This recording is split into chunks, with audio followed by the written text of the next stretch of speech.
नमस्कार। आज हम नगरीय समाजशास्त्र वाला पेपर देखेंगे और सबसे पहले हम देखेंगे कि नगरीय समाजशास्त्र क्या है। नगरीय समाजशास्त्र की वह शाखा है जिसके अंतर्गत सामुदायिक जीवन के एक स्वरूप नगरीय समाज का अध्ययन करते हैं। इसकी औपचारिक शुरुआत कब हुई यह तो निश्चित रूप से नहीं कहा जा सकता, परंतु अमेरिकी समाजशास्त्री रॉबर्ट पार्क को नगरीय समाजशास्त्र का पिता कहा जाता है। इन्होंने द सिटी 1915 लिखकर इस विषय की नींव रखी और बर्गेस के साथ 1926 में द अर्बन कम्युनिटी नामक पुस्तक लिखी। नगरीय समाजशास्त्र के विकास में शिकागो विश्वविद्यालय की महत्वपूर्ण भूमिका रही और यहाँ से 1922 के बाद नगरीय समाजशास्त्र पर एक के बाद एक अनेक पुस्तकों का प्रकाशन हुआ, जिनमें से नील एंडरसन की द हॉबो 1923, लुइस वर्थ की दी गेटो 1925, लिंड एंड लिंड की द मिडिल टाउन 1929 मुख्य है।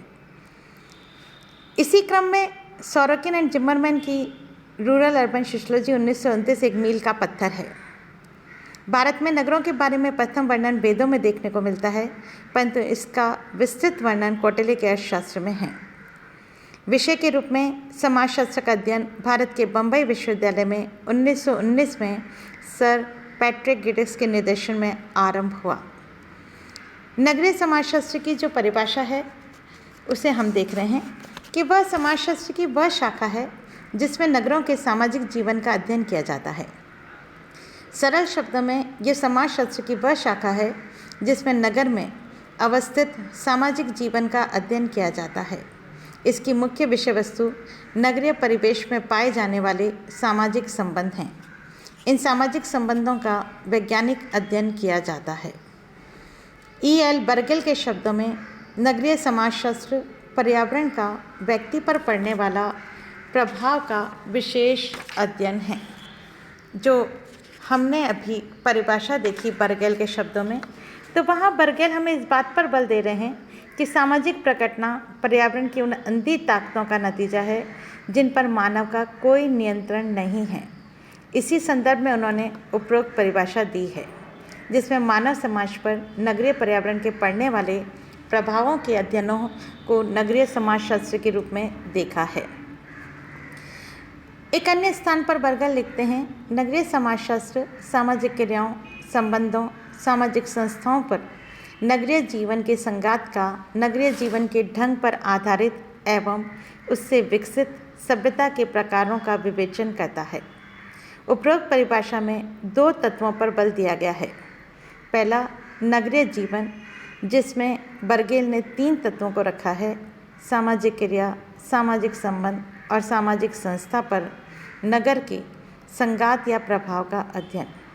और दूसरा, नगरीय जीवन पद्धति से विकसित सभ्यता के विभिन्न प्रकारों का अध्ययन। नेल्सन एंडरसन के शब्दों में नगरीय समाजशास्त्र कस्बों और नगरों में निवास करने वाले व्यक्तियों के जीवन और समाज से संबंधित है। एंडरसन की इस परिभाषा में नगरीय समाजशास्त्र का क्षेत्र नगरों और कस्बों तक सीमित है और विषय वस्तु नगरों व कस्बों में निवास करने वाले व्यक्तियों का सामाजिक जीवन है।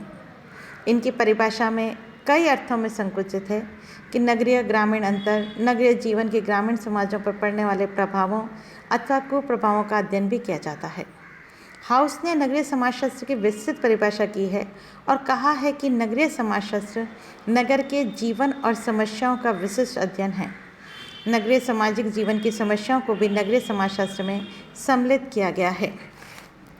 नगरीय समाजशास्त्र का क्षेत्र हम देखें तो यह अपेक्षाकृत एक नया विज्ञान है और इसके विषय क्षेत्र एवं विषय वस्तु को कठोर सीमा में बांधा जाना संभव नहीं है। ये एक सार्वभौमिक सत्य है कि विश्व में सभी जगह समाज में सामुदायिक जीवन के दो स्वरूप देखने को मिलते हैं, पहला ग्रामीण और दूसरा नगरीय। इसकी परिभाषा व विषय वस्तु को लेकर विद्वानों में विवाद है, परंतु कुछ बिंदुओं पर मतभेद है। मतभिन्नता इन बातों पर कि नगरीय समाजशास्त्र को अलग विज्ञान माना जाए या समाजशास्त्र की एक शाखा के रूप में। नगरीय समाजशास्त्र अपना अध्ययन नगर तक ही सीमित रखे या ग्रामीण और नगरीय तुलना, पारस्परिक संबंध एवं प्रभाव का भी अध्ययन करें। नगरीय समाजशास्त्र विशुद्ध विज्ञान बना रहे अथवा व्यवहारिक विज्ञान आदि। विवादों के उपरांत भी कुछ सरसम्मत विचार भी हैं कि सामुदायिक जीवन ग्रामीण एवं नगरीय दो भागों में विभक्त है तथा दोनों एक दूसरे को प्रभावित करते हैं। ग्रामीण लोग नगरीय क्षेत्रों में आ रहे हैं, अपनी भूमि नगरीय समुदाय के लिए छोड़ रहे हैं और अपने जीवन के तौर तरीके भी बदल रहे हैं। उपरोक्त पृष्ठभूमि में हम नगरीय समाजशास्त्र के क्षेत्र का निर्धारण करने का प्रयास करेंगे। बर्गेल ने नगरीय समाजशास्त्र के स्तर पर प्रतिक्रिया व्यक्त करते हुए कहा है कि आज इस नए विज्ञान ने सभी सीमाएं तोड़ दी हैं, फिर भी नगरीय समाजशास्त्र अपने जन्मदाता समाजशास्त्र एवं अन्य विज्ञानों के बिना कुछ नहीं कर सकता। इसको इतिहास एवं अन्य सामाजिक विज्ञानों, अर्थशास्त्र, सामाजिक विज्ञान, मनोविज्ञान, लोक प्रशासन एवं सामाजिक कार्य के सिद्धांत से बहुत कुछ ग्रहण करना पड़ा है। इतिहास से इसने नगरों का जन्म एवं विकास समझा है। अर्थशास्त्र वैधानिक एवं सार्वजनिक प्रयत्नों, वैज्ञानिक सिद्धांतों से उन कारणों एवं शक्तियों को समझा है जिनका नगरीय क्षेत्रों में मानव निवास स्थान के नगरीय क्षेत्रों के विस्तार को बढ़ाने में योगदान रहा है। कुछ व्यवहारिक मांगें नगरीय समाजशास्त्र का ध्यान दूसरे क्षेत्रों की ओर भी दिलाती हैं। जैसा कि बर्गेल ने कहा है कि नगरीय समाजशास्त्र भिन्न भिन्न समस्याओं का अध्ययन भी करता है, जैसे एक तरफ तो प्रशासन, कर प्रणाली एवं दूसरी तरफ आयोजना एवं क्षेत्र निर्माण प्रणाली, सफाई, यातायात नियम, बंदरगाह, हवाई अड्डे, सार्वजनिक आवास, पानी की आपूर्ति, स्कूल, न्यायालय एवं अन्य आवश्यकताएं। बर्गेल ने अपनी पुस्तक में 3 संभावित विचारधाराएं बतलाई हैं। इन्हें हम नगरीय समाजशास्त्र के विषय क्षेत्र के रूप में निरूपित कर सकते हैं। पहला है पारिस्थितिकी पर बल। नगरीय समाजशास्त्र पर जितनी भी सामग्री अथवा पुस्तकें उपलब्ध हैं, उन सबको देखते हुए बर्गेल ने कहा है कि अनुभव यह बताते हैं कि मानव परिस्थिति के साथ ही साथ नगरीय क्षेत्रों का अध्ययन अपेक्षित है। दूसरा है नगर पर बल। द्वितीय उपागम में विषय को नगर का विशिष्ट विज्ञान बनाने पर बल दिया गया है। बर्गेल ने कहा है कि वह समय समाप्त हो गया है जब केवल नगर ही नागरिक जीवन के प्रतिनिधि थे। नगर सभी नगरीय आवश्यकताओं को पूरा नहीं कर सकते हैं। नगर के बाद उपनगर का जन्म होता है। इसके बाद महानगर एवं अब संयुक्त नगरों एवं विराट नगरों का विकास कर लिया गया है। और तीसरी बात है आलोचनात्मक विशेषीकरण पर बल। प्रथम 2 विचारधाराओं में अध्ययन के 2 क्षेत्रों पर प्रकाश डाला गया है तथा तीसरी में सैद्धांतिक महत्व पर बल दिया गया है।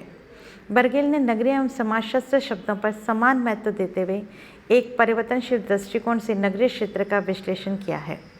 बर्गेल का कहना है कि नगरीय शब्द की 2 विश्लेषणात्मक श्रेणियां देखने को मिलती है। प्रथम नगरवाद जो स्थिर है और दूसरा नगरीकरण जो परिवर्तनशील है।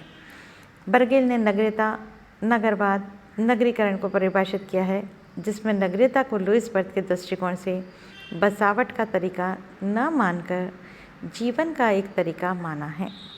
नगरीकरण को ग्राम को नगर में बदलने वाली प्रक्रिया माना है। और संक्षेप में बर्गेल ने नगरीय समाजशास्त्र के विषय क्षेत्र में निम्न तत्वों को रखा है: पारिस्थितिकी, नगर, नगरीकरण और नगरवाद। पार्क एवं बर्जेस ने नगरीय समाजशास्त्र के क्षेत्र को 3 उपभागों में बांटा।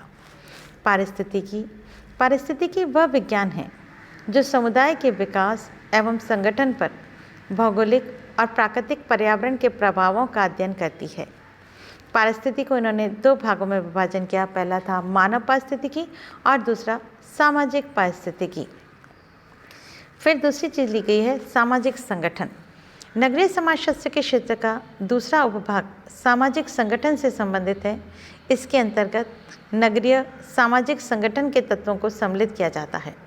इनमें प्राथमिक और द्वितीयक समूह, औपचारिक और अनौपचारिक संगठन आदि आते हैं।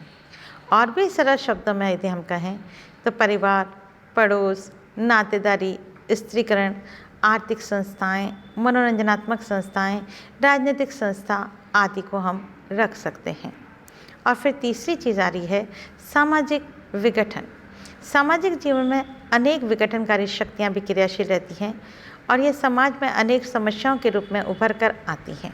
नगरीय समाजशास्त्र में इन विघटनकारी प्रवृत्तियों या समस्याओं का अध्ययन किया जाता है और इनमें प्रमुख समस्याएं हैं बाल अपराध, अपराध, मद्यपान, वेश्यावृत्ति, जुआ, गंदी बस्तियां आदि। इस तरह से ये 3 उपभागों में बांटा गया था। आगे का हम अगले व्याख्यान में पढ़ेंगे। तब तक के लिए धन्यवाद।